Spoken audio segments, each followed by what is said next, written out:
Hello, everyone, and welcome to Superman Homepage Live, brought to you by SupermanHomepage.com, the number one Superman fan site in the world. In this, our February 6, 2023 show, we're going to be covering a range of topics, including the big news about Superman Legacy, the new movie coming out in 2025. Yes, folks, they dropped it the day after we had our last show, as they like to do. It's just like they've got a vendetta against us. But nevertheless, we're going to be talking about that. We're going to be talking about the high costs of each episode of Superman and Lois that was revealed. We're going to be talking about comic books. All-Star Superman seems to be going around at the moment. And we're going to turn to you to ask for your questions and comments on any particular topic of Superman that you would like to discuss, and to let you know how all that works and how you can get involved in tonight's show. Let me introduce you to my co-host. I doff my hat to Mr. Michael Bailey. Hey, Mike. Thank you, Steve. I would doff my hat if I was wearing one. Oh, man. No, yeah, they did it to us again. Like a day after we have a show, but it's nice because it gives us like a good, week to think about, what's going on with it. But we're going to get all that in a minute. What we want to talk about is the people watching us live right now on the various platforms. And if you want to get involved with the show, you can actually do that by going to supermanhomepage.com/live, pressing the call now button. We usually take calls in the second half of the show. And the neat thing is that because of the setup we have, you can actually watch the show while you're waiting, which is really cool. Or if you want to use your phone to contact us, you can take out your smartphone, scan that QR code. It'll take you right to it. If you are going to try to call in and use that, please use your headset, your AirPods, your earbuds, whatever, because if you don't, there's a weird crackling, and we haven't quite figured out what that is yet. Yes, and if you're a little bit shy and don't want to get on the phone or the camera tonight, feel free to post your comments in the comments. Michael and I will react to those as we go along. We'll be keeping an eye on that. We'd also want to let you know about Super Chats. That's the little feature on YouTube. You click the dollar symbol there. A slider will appear on your screen. You decide on the dollar amount you're willing to donate, and we'll feature your comment or question live on the screen as we go to air during the show. There's also super thanks and super stickers if you want to give them a try. And thank you to our sponsors and patrons, Douglas Meacham, John Patrick Van Pelt, and Tina Murray. We appreciate your support. You too can support this show by simply clicking the join button there on YouTube, or go to patreon.com/Superman homepage. Well, Michael, Superman Legacy, the title of the new movie coming out 2025, written by James Gunn. Don't know a director, don't know any casting yet, but Superman Legacy, big news. There was a lot to unpack about the announcement. The entire slate is being called, it's the first wave, it's being called Gods and Monsters, which is an interesting tack to take with it. It was the Superman one that I was the most interested in. A couple of things that they said that kind of got to me is that, Superman is old-fashioned in a world that isn't, essentially. That's paraphrasing. And I think that we have never heard in the past decade and change, outside of like the people on Superman and Lois and the people that did Supergirl, like embracing that aspect of the character, and then saying that the movie is going to focus, it's going to be not year one Superman, it's going to be early in his career, but it's not an origin story. I'm thinking if they're smart, they'll do something like what the Incredible Hulk movie did in 2008, where they like incorporate bits of the origin just to have that iconography, but not like have scenes on Krypton. Or if they're going to deal with Krypton, it's in the aspect of him reconciling the two parts of his person. Like, he's Kryptonian and he was raised by humans. I think that's a great basis to launch a film. No word on villains. No word on who the side characters are going to be. I'm assuming Lois Lane's going to be there. I'd be very interested if they do like a Man of Steel and not have Lex Luthor. Unless they're going to involve him have him be like the big businessman or just a threat in the background. Yep. But no, I'm I'm cautiously optimistic. Um, More than anything, I'm just happy that we have some finality here. We have a movie announced, a Hmm. name announced, a release date announced. July, what was it, 11. 11th, Yep. 2025, and there's plenty of time to do it. If he's got the script pretty much almost done, and it could be done for all we know, um, then they could start casting in the next couple of months and start filming towards the end of the year. I mean, it's just I'm just really excited to see what they have in store. And I'm sure we'll get to the Supergirl stuff later, so I'm going to turn it over to you since I've been yakking for a couple minutes now. Yeah, well, let's have a look at the announcement part of the video that James Gunn released about Superman Legacy. Okay, next up is the big one, the true beginning of the DCU. This is called Superman Legacy. This is being written by me. I'm in the middle of it. I'm having a great time doing it. And Superman will be released into theaters July 11th, 2025. So there you have it. That's James Gunn discussing Superman Legacy. July 11th, 2025. He's writing it. He's really excited. Doesn't say much there. Every other announcement in that Gods and Monsters video that they released about this first wave went into a little bit more detail. And the one that's the first off the rank, if you like, the first movie, Superman Legacy, doesn't say much about. Obviously doesn't want to give away too much. But we have seen some other comments elsewhere. Peter Safran saying this, that, and the other. It says, Superman stands for truth, justice, and the American way, which is interesting, as people are saying in the comments. Justin saying, I thought they did away with that and went truth, justice, and a better tomorrow. So it's kind of, well, maybe that's where they were going with that DC Comics and the comic book side of things. But, that was before Gunn came on board as what they're doing with the Superman element of the movies. I guess it harkens back to that old world, as you're saying, that old vision of the iconic classic look at Superman as being truth, justice, the American way, and in a world that has maybe moved on from that cliche, if you like. Yeah, I mean, the use of that was another thing that I was kind of surprised at, and I think what it's saying more than anything is that they are going to go back to a more traditional take on Superman. We've talked about this before. Superman Returns was a love letter to the Donner films. It had the John Williams music, and that might have hurt that film to a certain extent with the larger audience who may not really have, especially the younger people who probably don't have that much of a connection to the Reeve films. And then they swung the pendulum all the way over to the other side for Man of Steel and did a quote-unquote realistic take. How would this be in the real world? How would people really react to Superman being there? What, would they be afraid of him? And what if it was a first contact story? And it seems like with this one, it's like, why don't we just do Superman? And maybe this is going to be that kind of meet in the middle that we needed both Superman Returns and Man of Steel to get to. Yeah. And the other interesting part of this announcement was about everything was that everything is interconnected across movies, television, games, animation. And he says, I can't wait to introduce our version of Superman who audiences will be able to follow and get to know across films, movies, animation, and gaming. And he said in another part where the person who's acting as Superman or these characters in film will then go on to voice them in maybe some cartoons or in video games or what have you. So there's a real, through point throughout this whole concept that he's building. And they mentioned that Superman Legacy is going to introduce the Authority.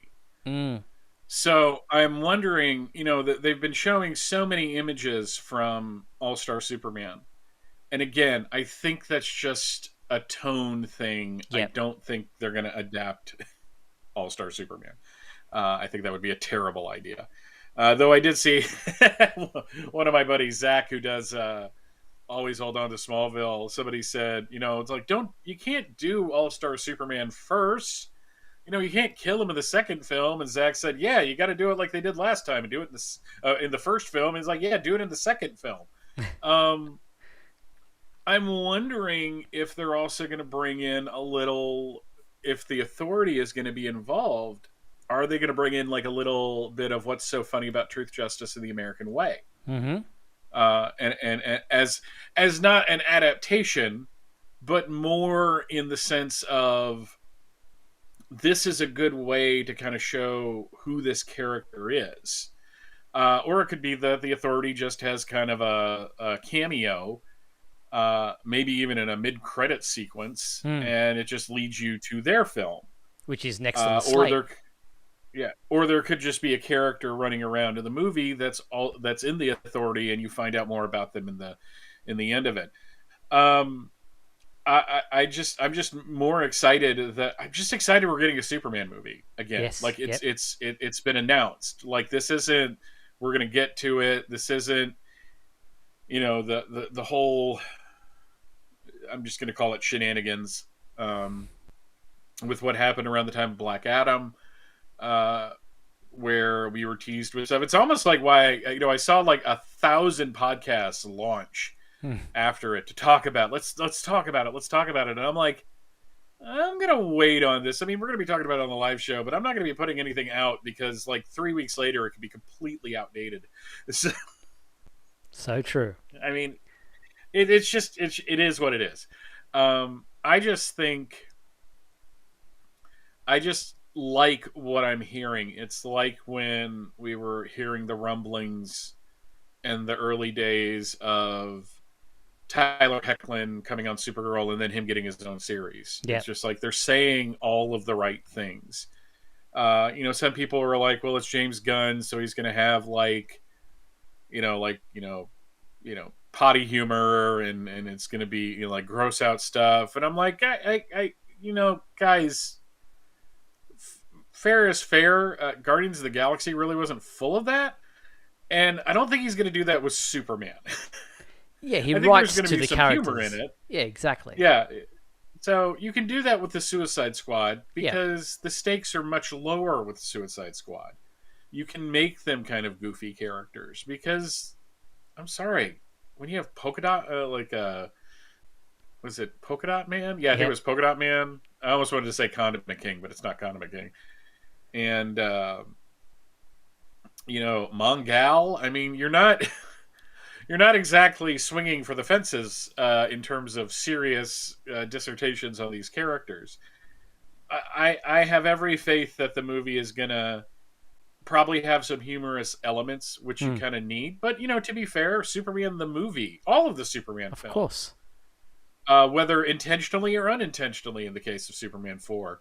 Had humorous elements to it. I mean, it's just like somebody hit Superman with a crowbar in the first one, and his reaction was bad vibrations. I mean, it's just yeah, exactly. Yeah, or going down and all those kinds of comments. So it definitely had some humor, and I think a movie like Superman can, if it's an adventure film for the whole family, then it and I hope that's what it is. That we can, kids and adults alike, can see it and enjoy it without having to be overly vicious or violent, then I think they're heading in the right direction. Yeah, I think that was one of the one parts of Man of Steel, because I never hated the film. I've softened on a lot of the elements that I didn't like. There's a few that I probably never will, but that movie was really intense. Yeah.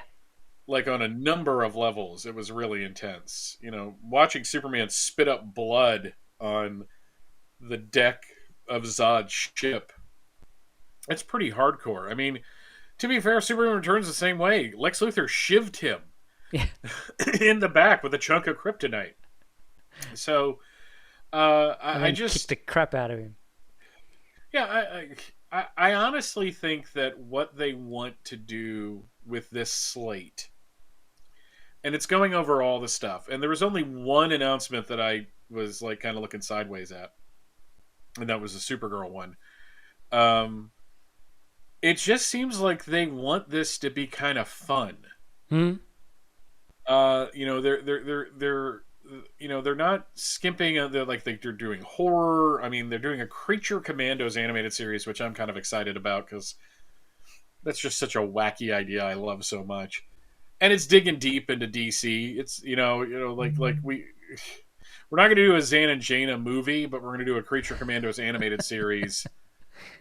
And I think honestly, there's more of an audience for the Creature Commandos. And they're doing Batman and Brave and the Bold with Damian Wayne, and they're using, amusingly, they're using shots of when Dick Grayson was Batman. Okay. As the promo. But that's another thing that a lot of people have been talking about, so I'm going to just talk about it as well.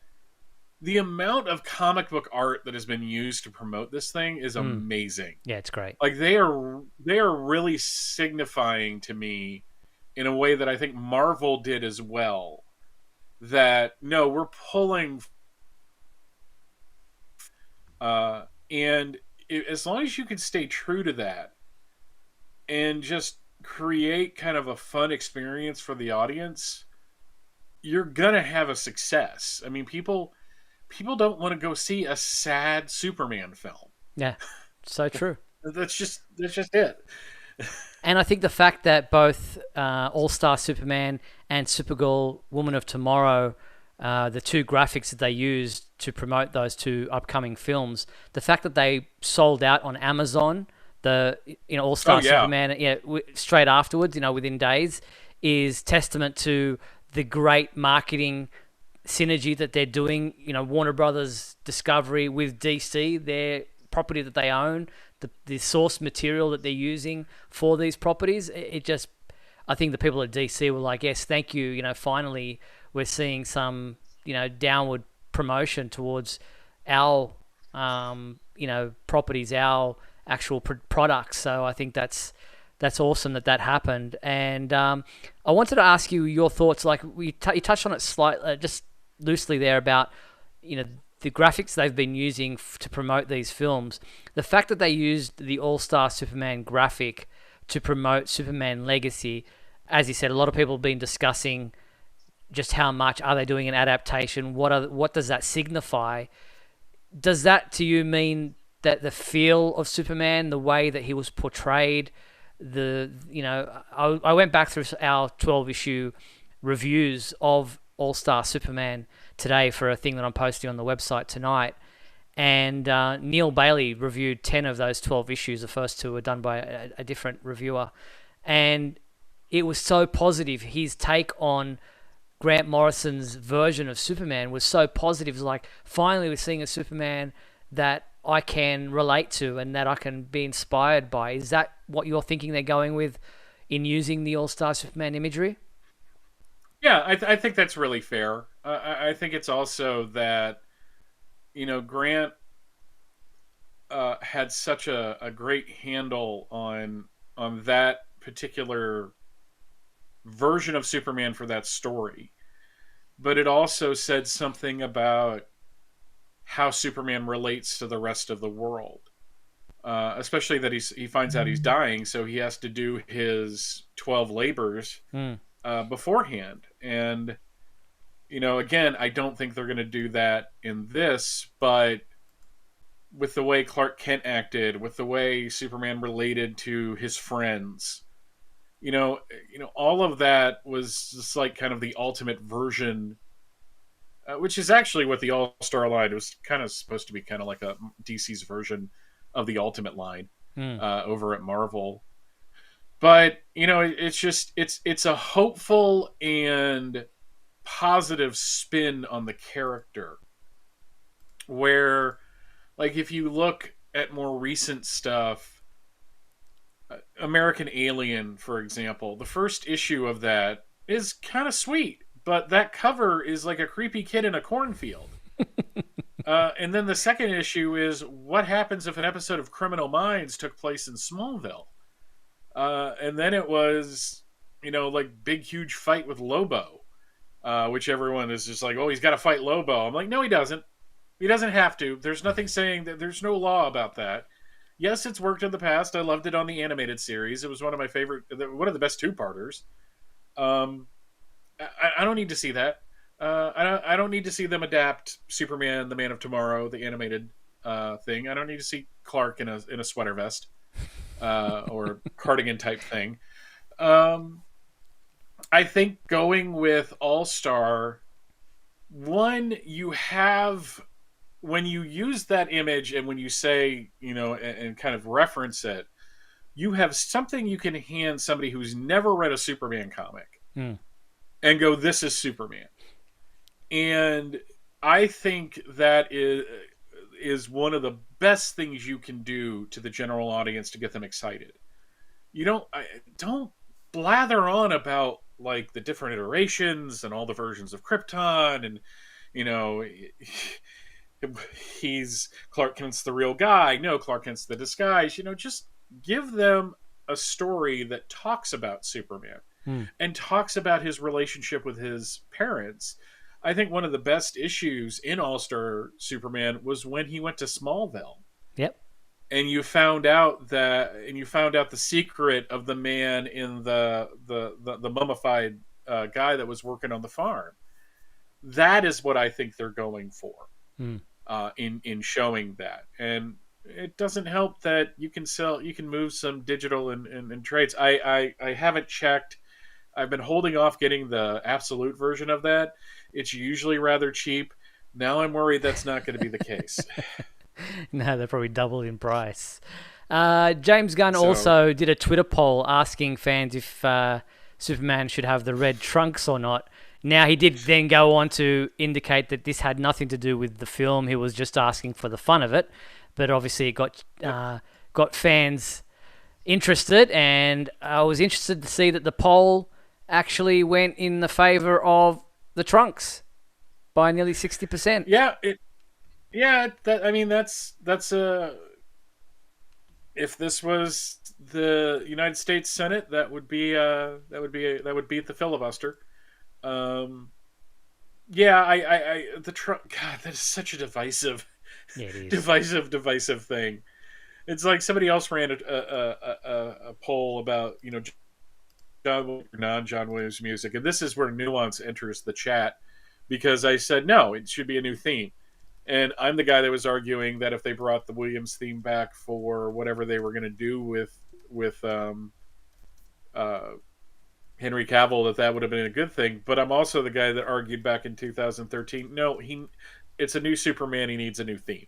Yeah. And I'm hoping they get someone that's going to do not a carbon copy of the Williams theme, but something epic. Yeah.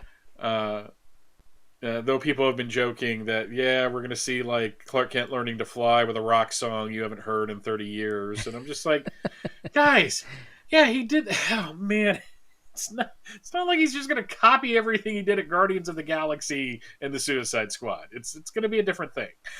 Yeah, and in Guardian of the Galaxy, to be fair, like the whole mixtape thing was part of the film. So like the fact that he had retro music and stuff like that was part and parcel of the story. Superman the movie had some songs that are dated now, like in Lois's car. There was, I Give a Little Bit by Supertramp, and there was other songs that happened to be in the film. They weren't necessarily part of the soundtrack, so to speak, but they were going to do a part that the whole Can You Read My Mind as a musical piece, not just as Lois doing a voiceover. So quick digression, just because it's funny.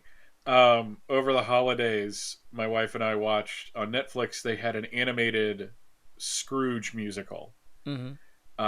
and as I was watching it, it was dedicated to Leslie Briscoe, who wrote the music for the Albert Finney movie from 1972. It's also the man that wrote the lyrics to Mm-hmm. Can You Read My Mind? And I went to his website, and he basically thinks they ruined the whole thing by having me like the spoken word thing. He's like, we had this great song and it was going to be great, and then they did this and they just ruined it. And I'm just like, that's funny. I'm also ruined for Give a Little Bit by Supertramp, because when I hear it, I expect to hear a car horn. at one point because I've just watched that scene so many times. So everybody in the chat is now guessing what music's going to be in it. We've got Red Hot Chili Peppers. Give It Away Now. We've got a Foo Fighters soundtrack. So, It's all happening. and Rommel thinks that Give a Little Bit is timeless. So Fair enough. Fair enough. You ask kids of today, they wouldn't even know what the song was. But yeah, nevertheless, the music of the film is important. So we'll wait to see what the soundtrack ends up like and who ends up doing it. But we can't forget the other part of the announcement was the Supergirl Woman of Tomorrow. Here's Gunn talking about that. One of my favorite comic book series from last year was Tom King's run on Supergirl, Woman of Tomorrow. And so we're going to turn that into a big science fiction epic film. Now, Superman is a guy who was sent to Earth and raised by loving parents, whereas Supergirl in this story, she is a character who was raised on a chunk of Krypton. She watched everybody around her perish in some terrible way, so she's a much more jaded character.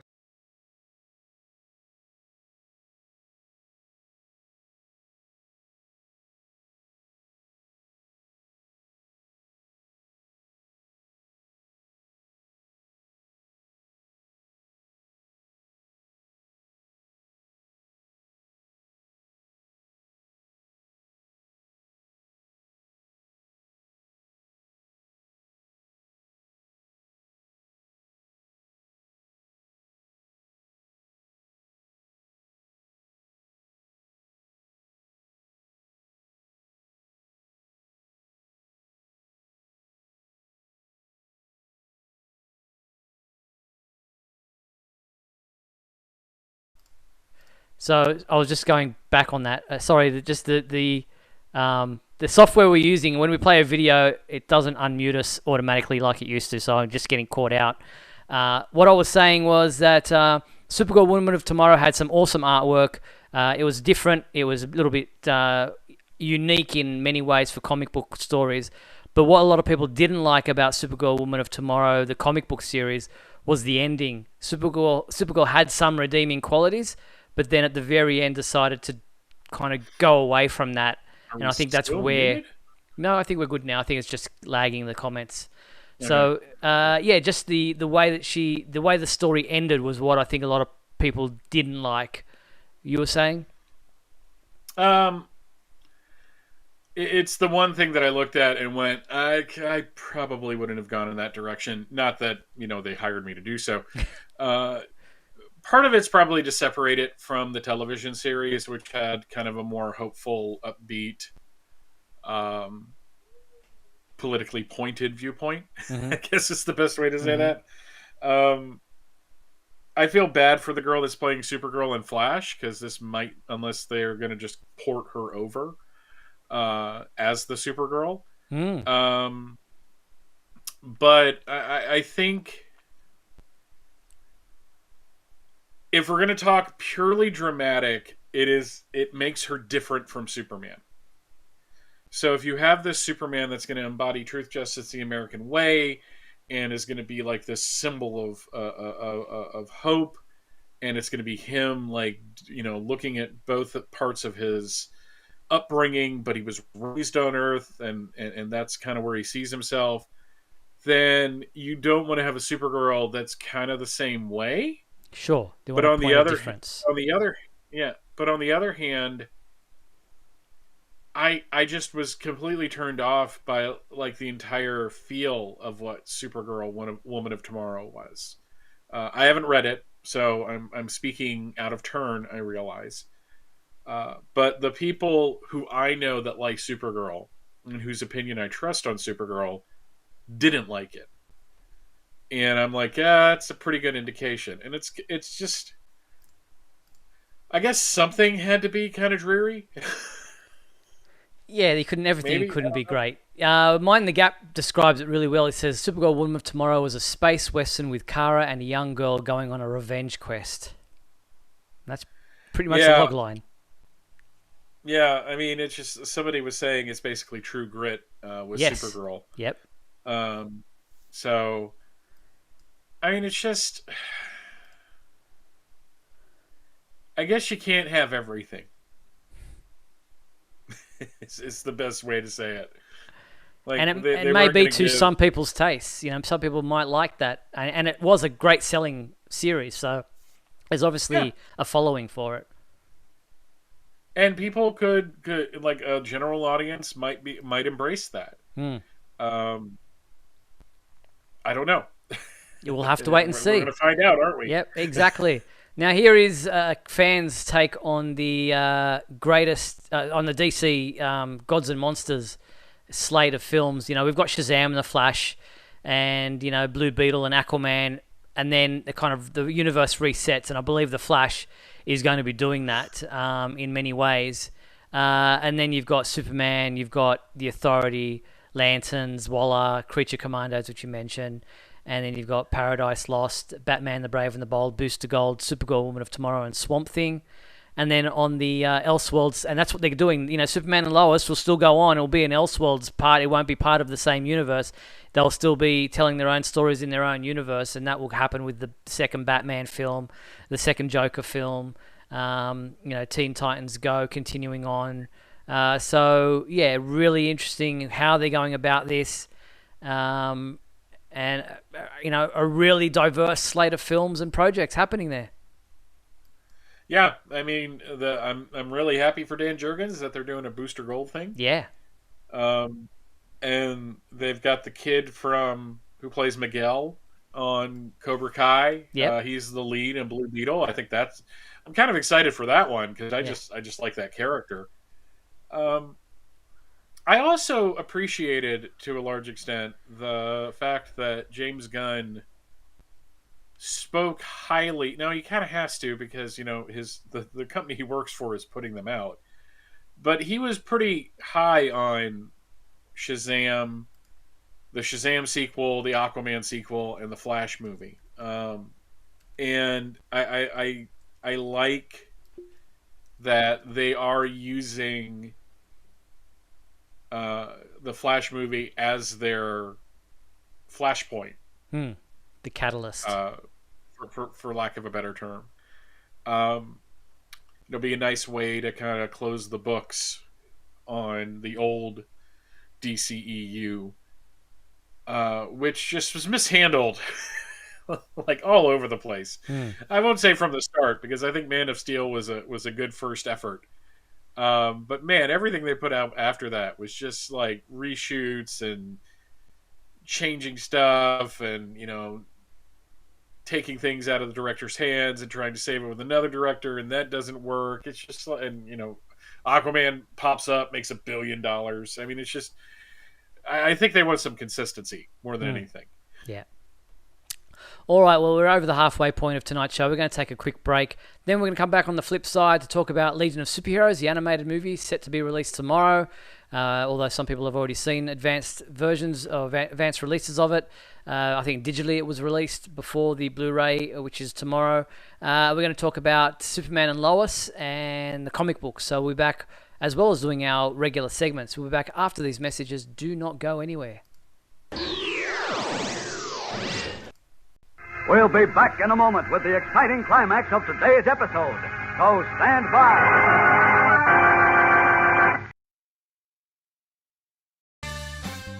If you're enjoying Superman Homepage Live, then please like and share this video with your family and friends. Also, if you'd like to subscribe to our YouTube channel, then you can click on the bell to receive notifications whenever we post a new video. You can also join our YouTube membership program. Just click the join button below. Or you can become a patron and support our website by going to patreon.com/Superman Homepage.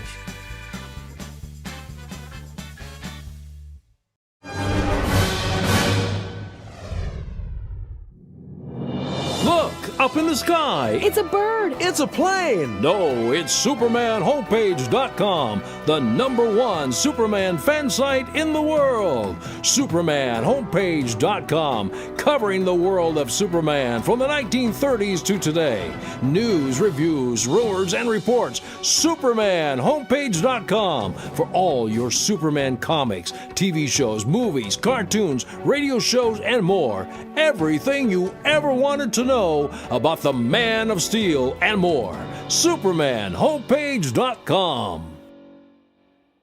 Thanks, Superman Homepage, for all the support over the years. I really appreciate it. I'm Matt Bomer. I'm the voice of Superman in Superman Unbound, and this is the Superman Homepage. Right here on Superman Homepage.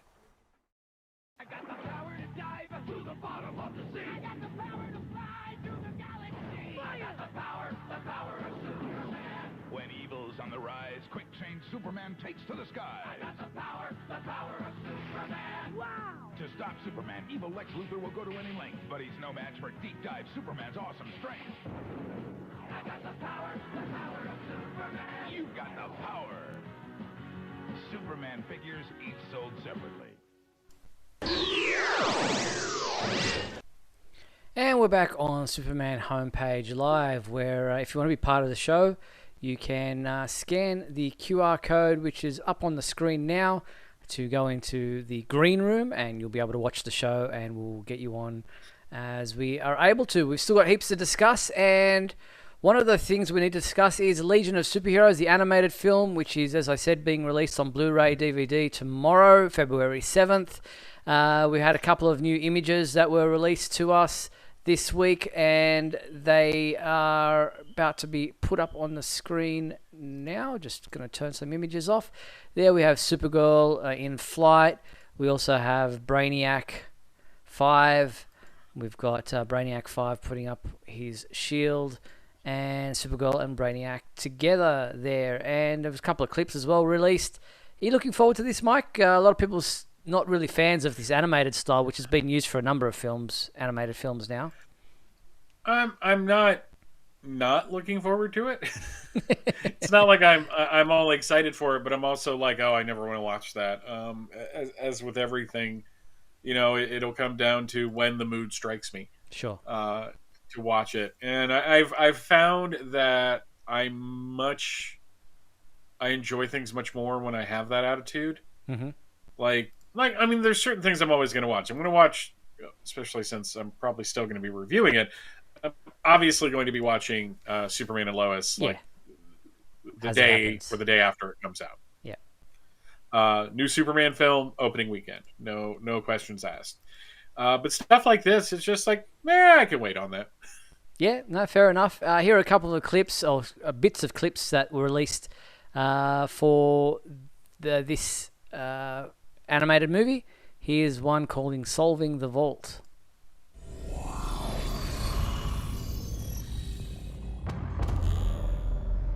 What is this? This is the security code. The vault has a two-step process. First, the laser grid, then this. Break the code, and a door will open into the exact chamber we want. But we only have a short window of time. How short? So there's just one clip, and we'll go into, you can watch the full clip, all of these in full on our website, but here's a bit of another one, just to give you a taste of the film.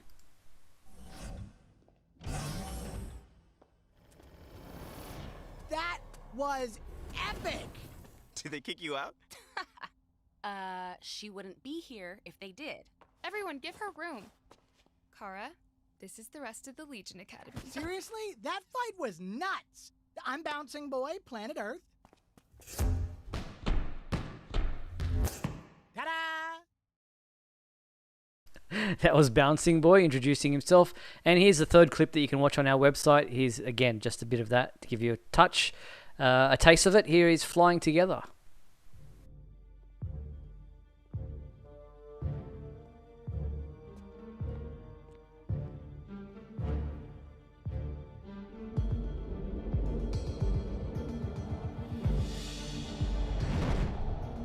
This is humiliating. This is fun! I had a nightmare like this once. If you don't stop complaining, I'll start flying upside down.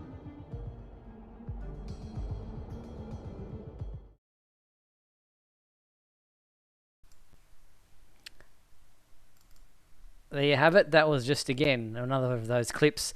All of them are available on our website to watch in full, and you can order Legion of Superheroes, the Supergirl movie featuring Supergirl on Blu-ray, 4K Ultra HD, Blu-ray combo pack through our website via Amazon. So head to our website for all those clips and the links to purchase the animated movie. Yep, it does look fun. I like how they've kind of carried over the pseudo S symbol on Mon-El's costume. Mm. Yep, and people commenting on Mon-El cape. Yep. With a cape. Yeah, he had a cape for like decades. Yeah. Indeed. He had a cape on Supergirl. He did too, exactly. So there you have it. The costumes can change. All right, I mentioned at the top of the show, Superman and Lois. We heard during the announcements about Superman Legacy, wondering what would happen with Superman and Lois. It is now considered an Elseworld, if you like. It's outside of continuity.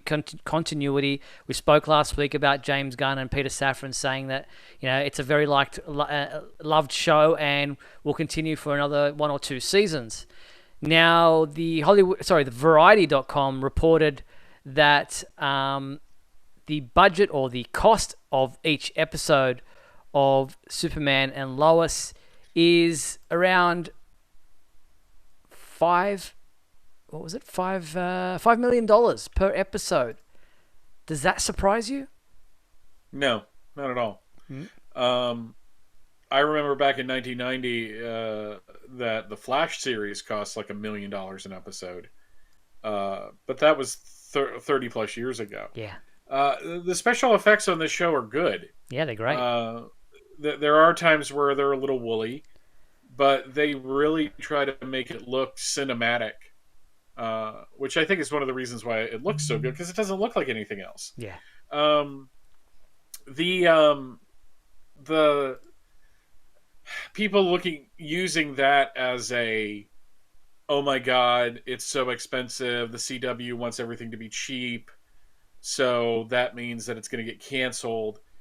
No, it doesn't. You got to understand, this stuff is pre-sold to streaming services. That's where the money is. Mm-hmm. And being shown overseas. Yeah, it's licensed out to other countries, like here in Australia. So, the show, I'm going to be bold. The show is going to be fine. Yeah, I think a lot of people think, like they said, I just mentioned that Peter Safran and James Gunn have said that in light of the announcement of Superman and Lois will continue on for 1 or 2 more seasons. Now, whether that means including season 3, which is about to be on our screens in the next month or so,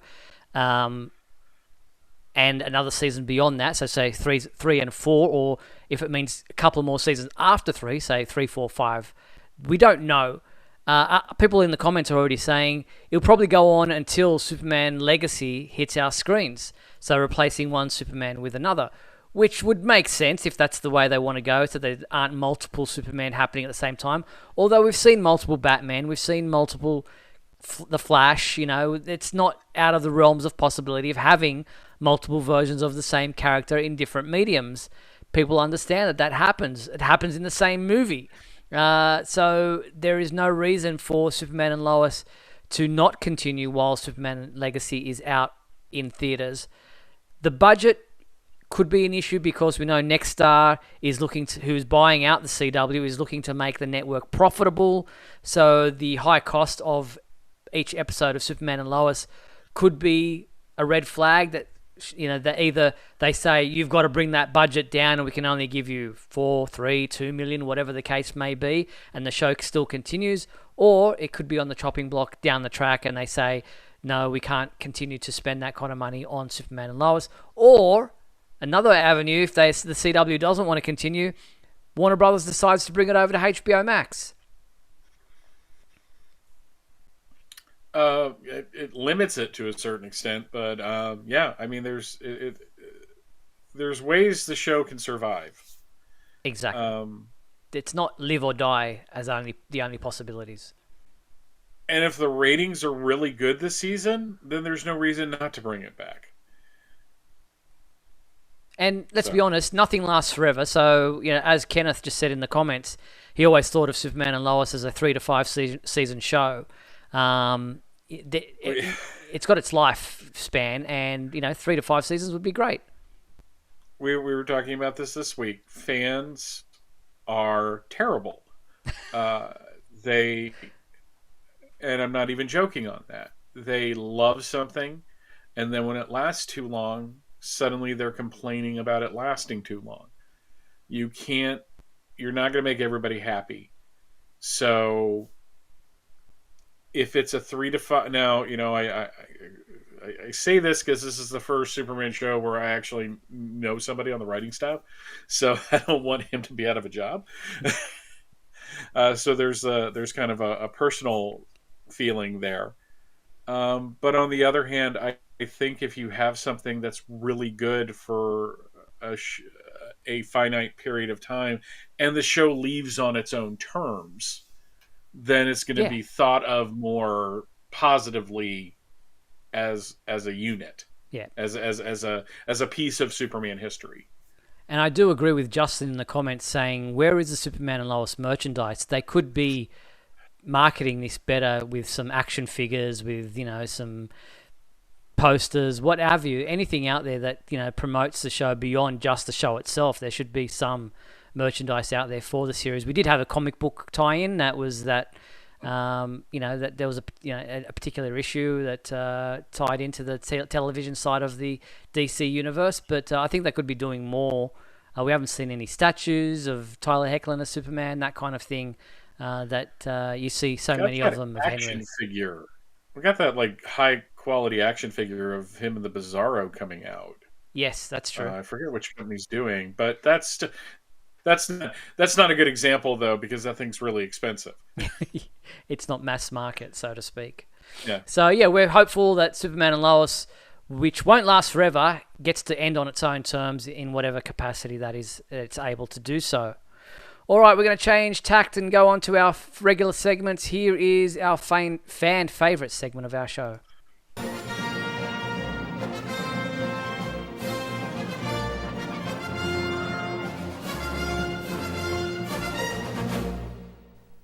All right, Michael, what was our fan favourite question from last week? What is your favourite Superman cap or hat? And JP Rocha wrote in, lots of cool hats, but this is a nice one. Yep, just bringing up the graphic here. There it is. It is a nice cap. Yeah, that's a good one. I like that. Very nice, JP. Thank you for that. Who else did we have? Let's getting my notes up here. We've got... I seem to have misplaced my notes. Do you want to go to the next one, Michael? Yeah, it's Ryan Ignatius Pratt, and he wrote, I wasn't sure if beanies were a legitimate candidate for the question of favorite Superman hat.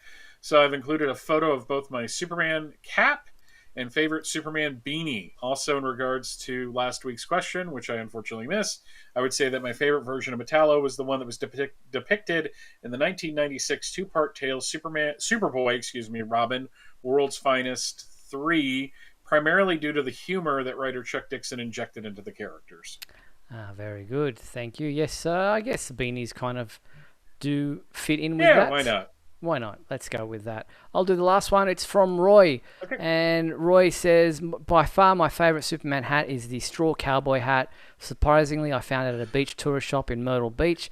I love wearing the hat when I cut grass to keep the sun off me. Very nice. That's a nice one. It's appropriate, too, because you're going to charge the hat. Yes, exactly. So that was and obviously I'm wearing one of the many that I have in my collection. I thought this was quite a unique one. I know Scotty V's got one, if you remember Scotty from our Great Scott segments back in the day. I don't wear this one out and about at all, but I probably should. It doesn't look too bad. You need to put press on the other side. Yeah, little card in there. Yeah. Very cool. So, thank you everyone for getting into the fan favourite question of our show. What is our new fan favourite question for this week, Michael? What is your favorite part of All-Star Superman? Yes, it's a good question. We're talking about the comic book series. Yes, very timely. Not necessarily the movie, but the comic book series itself. What was your favorite part? What did you like most about that story, All-Star Superman by Grant Morrison with art by Frank Whiteley? Get involved in the fan favorite segment of our show. The email address is popping up on your screen right now, info@supermanhomepage.com. Let us know what your favorite thing about All-Star Superman is by emailing us at that address. We will respond and display those results when we return to the fan favorite segment next week. So get involved in the fan favorite segment of our show. Woohoo. I'm going to take this off now because it's getting too hot. Yeah. All right, let's jump Another into... thing I don't like about hats. Exactly. Let's get into This Week in History. Come with me now, my son, as we break through the bonds of your earthly confinement, traveling through time and space. Kind of a truncated one this week. Not too much going on. We're starting in 1953 with Superboy, number 25, which is the Cinderella of Smallville. So I'm sure the chuckles aplenty in that particular issue. Jumping ahead to 1963, we have Superman number 160. When Superman lost his powers, I love all these. God, man, look at all the character and the villains' faces. That's just a great cover. It really is. Jumping ahead to 1973, another great cover, Superman number 263, the Man of Molten Steel. That jumps off the page because you have the photo as the background. Yeah. They were experimenting with a lot of stuff like that. So kind of neat. And we have Superman's girlfriend, Lois Lane, number 130. Of course, something bad is happening to Superman on the cover. Mental murder. And then Rose versus Thorn in the Nightmare Alley. 1983, we have Superman number 383. What is it with? Again, things are like connected in weird ways. So the apparently catching Superman in the act because somebody dipped the phone booth into molten lava. So that's kind of interesting. As you do. Nothing in 1993 because Superman was still dead. I wish I was joking. 2003, we have Justice League Adventures number 13, which has a really great cover of everybody going after John Jones. Man, I missed that series. And Young Justice number 54, which has a really nice cover of Darkseid with Secret. I think this is the penultimate issue of that. Cool. 2013, we have Smallville Season 11, number 10, with a really it's kind of a weird cover. I never really noticed how much the Smallville costume is like the second Rebirth costume. Yeah, big time. I never really thought about that. And we have Young Romance, a New 52 Valentine's Day special, number 1, and Wonder Woman smooching because they were dating at the time. In the real world, and this brought up a bit of controversy between Steve and I. My error. So we're going to go with February. We're going to go with February 5th for the birthday of Bruce Timm. Yep. Who was born in 1961. Man, what has this man not done for us as comic book fans? Helped create Batman and Superman, the animated series, and Justice League. Jack Larson was on February 8th. Jack Larson was born in 1928, and on the very same date, 4 years later, John Williams was born. So that is This Week in History. Excellent. Thank you very much for that, Michael. Great to look back and some excellent covers. And as you said, there's some weird kind of coincidences there with some of the covers that mimic or are similar in some tone to one another. So cool to look back. All right. We're getting towards the end of the show, but we're going to bring in our good friend and regular guest on the show, Mark Lax, who is really ready to join us tonight to talk about comic book side of things as well. First, Mark, your thoughts on the Superman Legacy announcement? The Superman Legacy, I'm excited about that. Yeah, I really, and I'm very hopeful. For that movie. The other stuff, I didn't read Supergirl, Woman of Tomorrow. I had no interest. And would I see the movie? I don't know. We'll see when that happens. The other announcements, a couple of things sound good. Some other things are, I would have done certain properties before I would do some of the ones they've announced. But hey, they're going to do what they're going to do, and I'm hopeful for it. Yep, exactly. I'm looking forward to it. Saw today the upcoming Superman Adventures of Superman Jon Kent miniseries is going to not only feature Ultraman, which we knew about because Jon Kent was captured, tortured, and kept for years by Ultraman, which is where he did his growing up for all those years that we didn't know about, and suffered under the hands of Ultraman for so long.